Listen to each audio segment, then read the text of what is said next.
नमस्कार, मैं हूं आपके साथ सोनिया चौहान। हमारा उत्तर प्रदेश में आप सभी का स्वागत है। बुलेटिन का आगाज करते हैं उत्तर प्रदेश की खबरों के साथ। संसद में विदेश मंत्री डॉक्टर एस जयशंकर ने कहा कि संयुक्त राष्ट्र के 193 देशों में से 189 देशों ने ऑपरेशन सिंदूर के दौरान भारत का समर्थन किया है। The focus for our diplomacy was understandably the UN Security Council. And Honorable Speaker, sir, the challenge for us was that at this particular point, Pakistan is a member of the Security Council. We are not. So we had to achieve our objectives in a Security Council where Pakistan is a member. Now, our goals in the Security Council were two. One, to get an endorsement from the Security Council of the need for accountability, and two, to bring to justice those who perpetrated this attack. And I am glad to say, Speaker sir, and I hope that this is appreciated and recognized by the House. If you look at the Security Council statement of 25 April, the members of the Security Council condemned in the strongest terms the terrorist attack. They affirmed terrorism in all its forms and manifestations constitute one of the most serious threats to international peace and security. And most important, the Council underlined the need to hold the perpetrators, organizers, financiers, and sponsors of this reprehensible act of terrorism accountable and bring them to justice. I highlight this, Speaker sir, because this statement of the UN Security Council resonated throughout the international community. So when many honorable members asked today, where was the world on Pahalgam, I think the answer is there. The answer is there in a Security Council statement which says hold them accountable, bring them to justice, and that is exactly what we did through Operation Sindoor.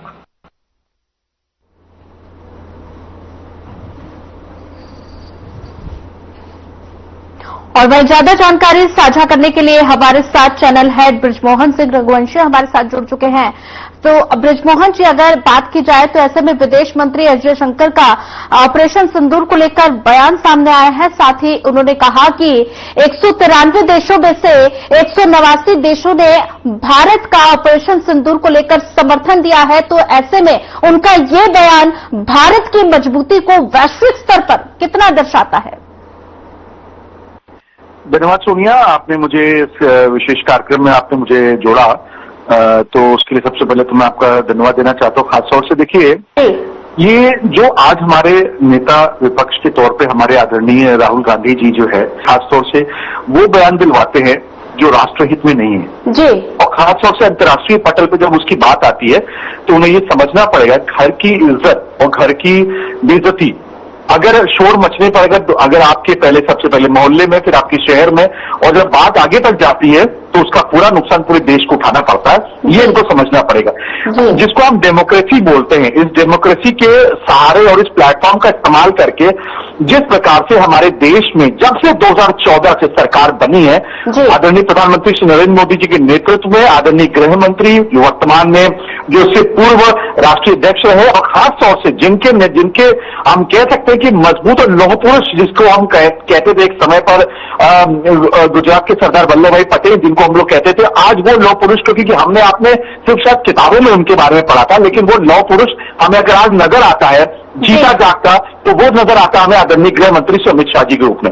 देखिए, मैं अपनी पूरी बात को मैं आपके सामने रखूंगा, खासतौर से थोड़ी डिटेल में मैं आपको बताऊंगा, क्योंकि जो दर्शक हमारे इस कार्यक्रम को देख रहे हैं उनको सच जानने का पूरा अधिकार है, क्योंकि टेलीविजन चैनल्स के ऊपर जिस प्रकार के बहस और जिस प्रकार की बातें होती है, वो बातों में कहीं ना कहीं वो बात निकल के नहीं आ पाती है जो हमारे राष्ट्रहित में होनी चाहिए। कारण क्या है? क्योंकि अगर हम जब राष्ट्रहित की बात करते हैं तो उसमें एक शब्द निकाल दिया जाता है, मैं वो शब्द में नहीं इस्तेमाल करना चाहता हूं विपक्ष के द्वारा, या जो सो कॉल्ड यूट्यूब चैनल जो चलाते हैं जो लोग, जिनको 10 सालों से कोई नौकरियां नहीं है, जिनको बाजार में, जब वो घर में बैठे हुए, जब वो घर में बैठे बैठे बोर हो गए और जब उनके अपनों ने उनसे पूछना शुरू किया कि घर में क्या कर रहे हो बैठे बैठे, तो उन्होंने यूट्यूब चैनल चलाना शुरू कर दिया, और उस यूट्यूब चैनल के ऊपर वो कुछ भी बोल सकते हैं। जी। क्योंकि मैं आपको बताते चलूं कि जिस सोशल मीडिया की आज हम बात करते हैं, निश्चित रूप से सोशल मीडिया आज के समय में सबसे ज्यादा एक प्रभावी शस्त्र हो चुका है किसी को भी नाम देने का और बदनाम देने का। लेकिन आज भी ये सेगमेंट वो सेगमेंट है जिसमें हमारे बहुत से वो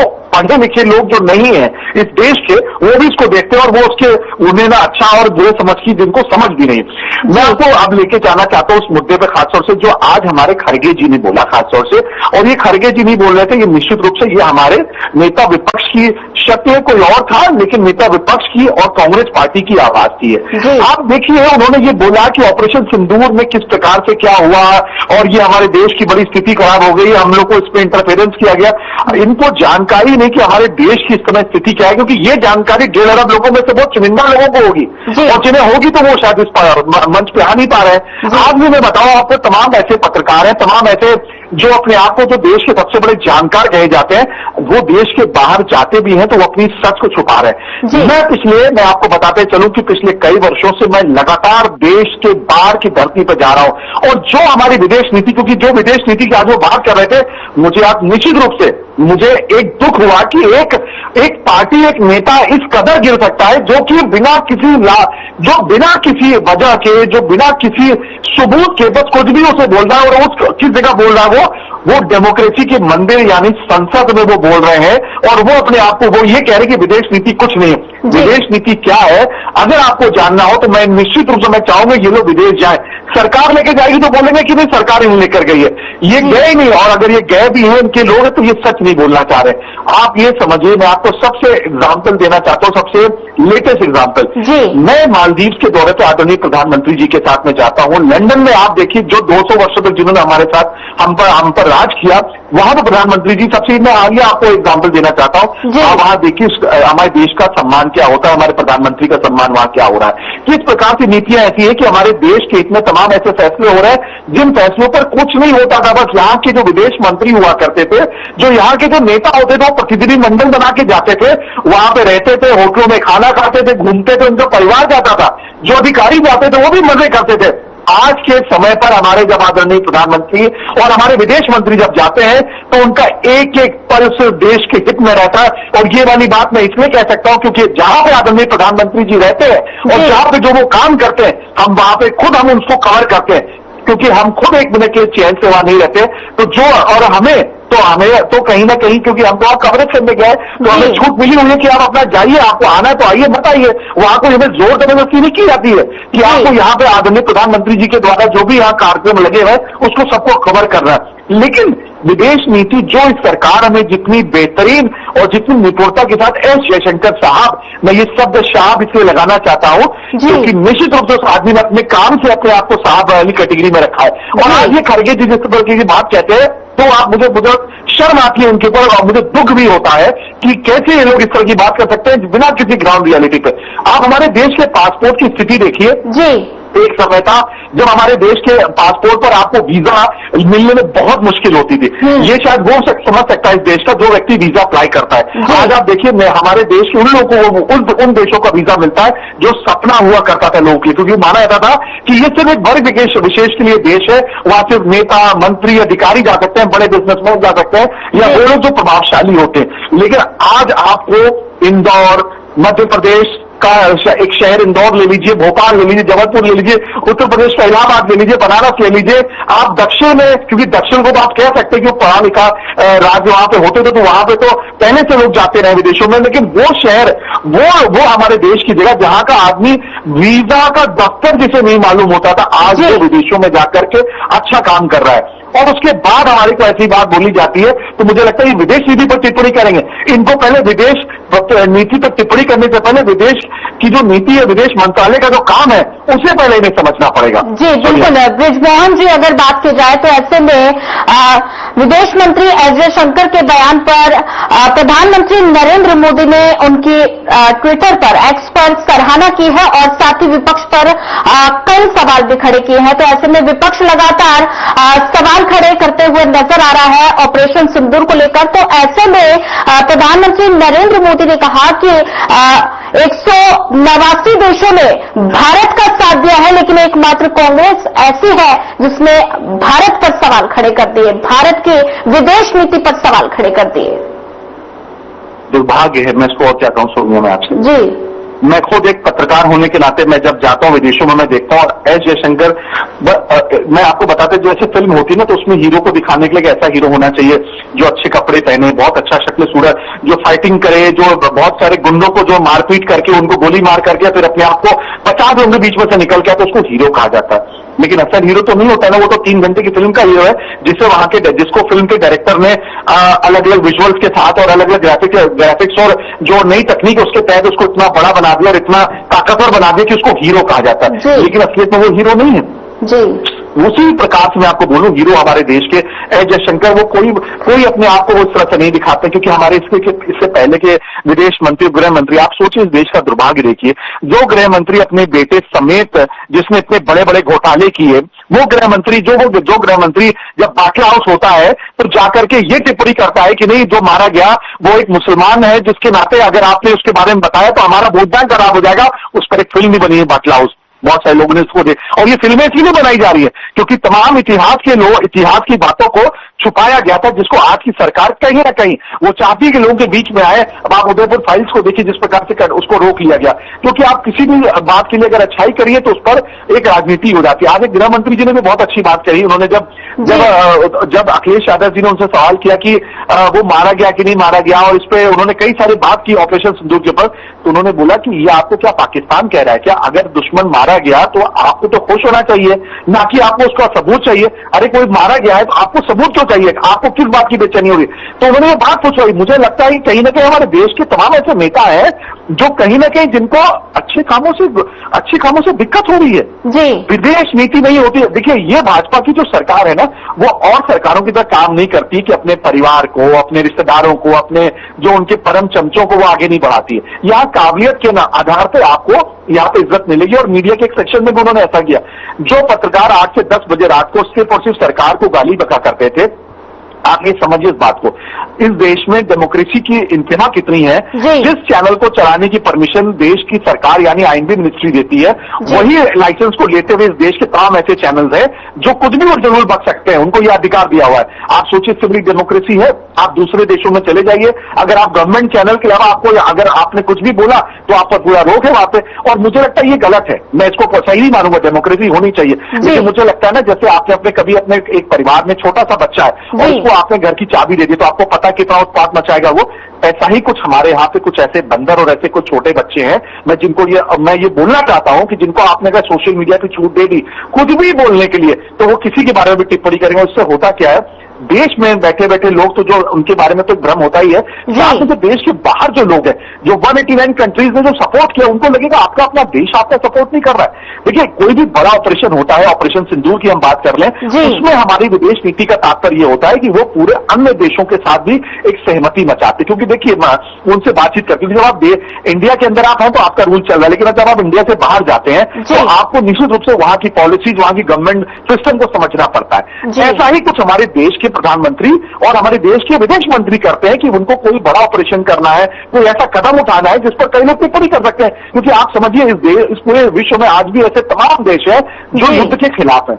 तो युद्ध अगर होगा तो उनको फिर हमें प्रमाण देना पड़ेगा। तो उससे पहले उन सबको बात करके, उनको प्रमाण दे करके तब हम युद्ध करेंगे। ये एक अच्छा सिस्टमैटिक तरीका है। और इसमें ये नहीं है जैसे कभी आपके बड़े बुजुर्ग आपको किसी मामले में आपको बोलते थे कि आप युद्ध बंद कर दो, तो अगर ट्रंप जी ने, अगर हमारे दूसरे देश के राष्ट्रपति ने अगर कुछ बोला, इंटरनेशनल पॉलिसी से उसका फर्क पड़ सकता है, बहुत सारे देशों के आपसी संबंध होते हैं, तो उसको हम ये मान लें कि हम उनके दबाव में आगे, दबाव नहीं, अगर किसी ने आपसे रिक्वेस्ट की है या किसी देश ने चाहा है कि आप ऐसा मत करिए, तो और खासतौर से अमेरिका का प्रभाव कितना हमारे देश पे, उससे कहीं ज्यादा और पाकिस्तान पे है, क्योंकि पाकिस्तान ऋणी है अमेरिका का, हम लोग कोई ऋणी नहीं है उनके।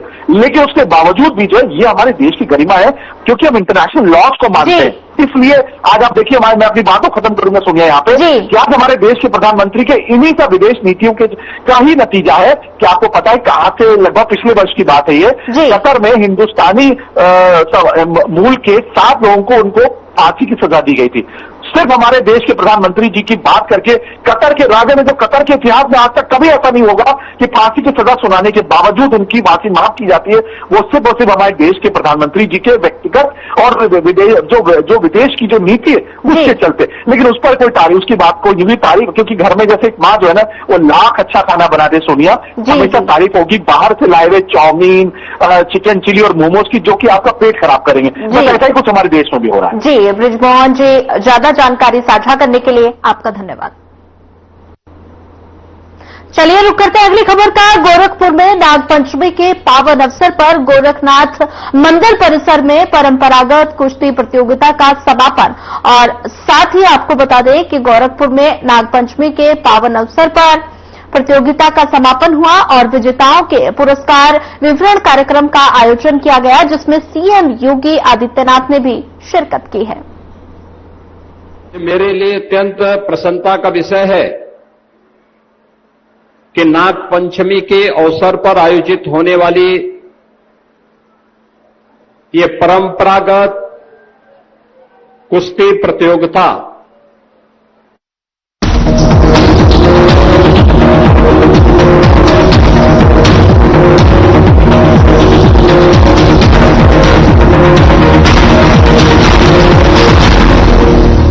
क्या आप जिम जाते हैं, कसरत करते हैं, फिर भी आपकी सेहत नहीं बनती? काजू बादाम किशमिश मेवे प्रोटीन के डिब्बे खाते हैं फिर भी कुछ असर नहीं होता, तो इसका मतलब है आपका पाचन तंत्र खराब है। और जब तक के पाचन तंत्र दुरुस्त नहीं होगा, आप जितना मर्जी अच्छे से अच्छा खा लो, आपकी सेहत नहीं बन सकती। इसलिए हमारी संस्था सन्यासी आयुर्वेदा ने एक ऐसी दवा का निर्माण किया है जो कि आपके लिवर, आपके पाचन तंत्र को दुरुस्त करने का काम करती है, ताकि आप जो भी खाएं उसका पूरे का पूरा निचोड़ आपके शरीर को लगे, आपकी भूख बढ़े, खाया पिया सही से लगे, नया खून बने, हड्डियों में जान आए, वजन बढ़े और आप मोटे तगड़े खूबसूरत पर्सनैलिटी के मालिक बन जाएं। सिर्फ 699 रुपए की पूरे 1 महीने की दवा होती है और आप इसे घर बैठे 01145454545 पर फोन करके दवा मंगवा सकते हैं।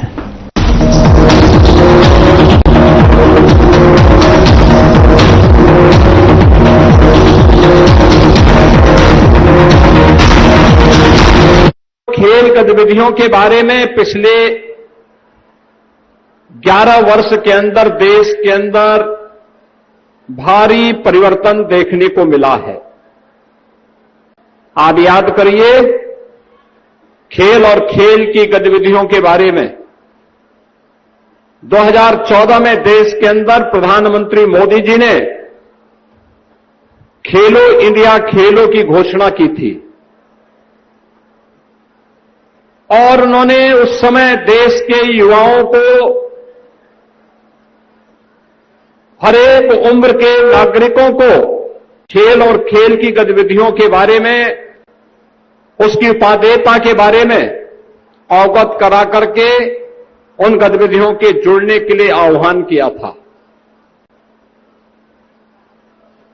हमारी भारतीय संस्कृति प्राचीन काल से ही इस बात को मानती रही है कि शरीर माध्यम खलु धर्म साधनम, यानी धर्म के जितने भी साधन हैं वे एक स्वस्थ शरीर से ही संभव हो सकते हैं। और स्वस्थ शरीर का मतलब आपकी नियमित दिनचर्या, अनुशासित दिनचर्या एक स्वस्थ शरीर का प्रथम पाठशाला है। ये नियम और संयम के बाद किसी न किसी एक खेल के साथ जुड़ना आपको आजीवन आरोग्य बनने के लिए यह एक नई प्रेरणा। और इसीलिए आप देखते होंगे खिलाड़ी जो नियमित प्रैक्टिस करते हैं वे उतने ही अनुशासित भी रहते हैं, उतना ही संयमित और नियमित रूप से उनकी दिनचर्या होती है। आलस्य को वे अपने जीवन में पटकने भी नहीं देते हैं। परिणाम क्या होता है? उनकी आरोग्यता, उनके लिए हमेशा उपयोगी बनी रहती है। और जब वह प्रोफेशनल तरीके से उस खेल की गतिविधियों के साथ जुड़ते हैं तो न केवल अपने और अपने परिवार का बल्कि समाज का, प्रदेश का, देश का नाम दुनिया के सामने आगे बढ़ाने में भी अपना योगदान देते हैं। हमारे खिलाड़ियों ने पिछले 11 वर्ष में ओलंपिक में, कॉमनवेल्थ गेम्स में, एशियाड में, इंटरनेशनल वर्ल्ड चैंपियनशिप की प्रतियोगिताओं में या उत्तर प्रदेश के खिलाड़ियों ने नेशनल गेम्स में भी अलग अलग खेलों में अच्छा स्थान बनाया है। बहनों और भाइयों, पिछले 8 वर्ष में आदरणीय प्रधानमंत्री जी के मार्गदर्शन में हमारी सरकार ने प्रदेश के अंदर खेल कूद की गतिविधियों को और उसकी अवस्थापना सुविधाओं को बढ़ाने के लिए, खिलाड़ियों के प्रोत्साहन के लिए अनेक कदम उठाए हैं। ओलंपिक हो, कॉमनवेल्थ हो, एशियाड हो या इंटरनेशनल वर्ल्ड चैंपियनशिप की प्रतियोगिताओं में प्रतिभाग करने वाले खिलाड़ी या मेडल प्राप्त करने वाले खिलाड़ियों का सार्वजनिक सम्मान करने का कार्य हो या फिर जनपद स्तर पर, ब्लॉक स्तर पर, ग्रामीण स्तर पर खेल कूद की गतिविधियों को और उसके स्थापना सुविधाओं के विकास का हो, इसमें लगातार बढ़ोतरी की गई है। याद करिए, अब गांव-गांव में खेल के मैदान देखने को मिलते हैं, ब्लॉक स्तर पर मिनी स्टेडियम देखने को मिलते हैं, जनपद स्तर पर स्टेडियम देखने को मिलते हैं, मंगल दल और युवक मंगल दल और महिला मंगल दल को स्पोर्ट्स किट उपलब्ध करवाए जाते हैं।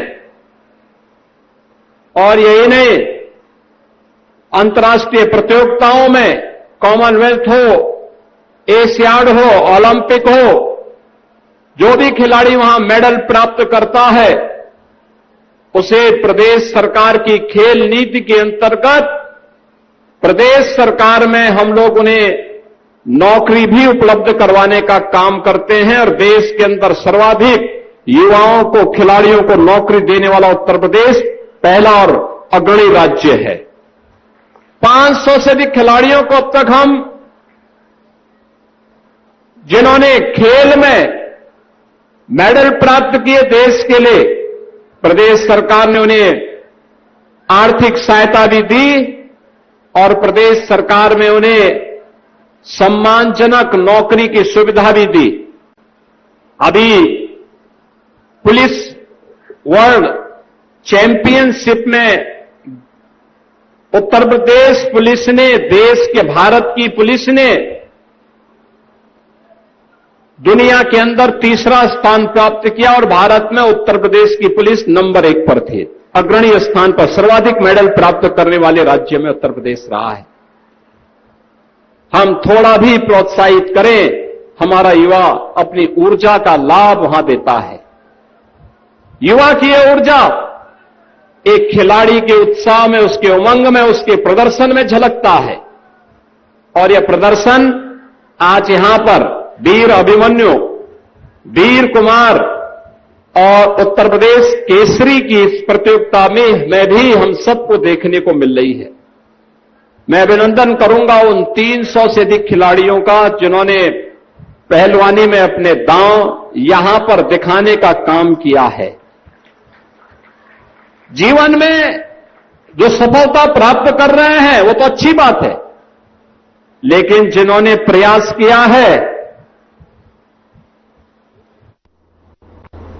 चलिए, इस बुलेटिन में मेरे साथ इतना ही, लेकिन अब वक्त हो चला है डॉक्टर राकेश गुप्ता के साथ हमारे खास कार्यक्रम प्लस माइनस का।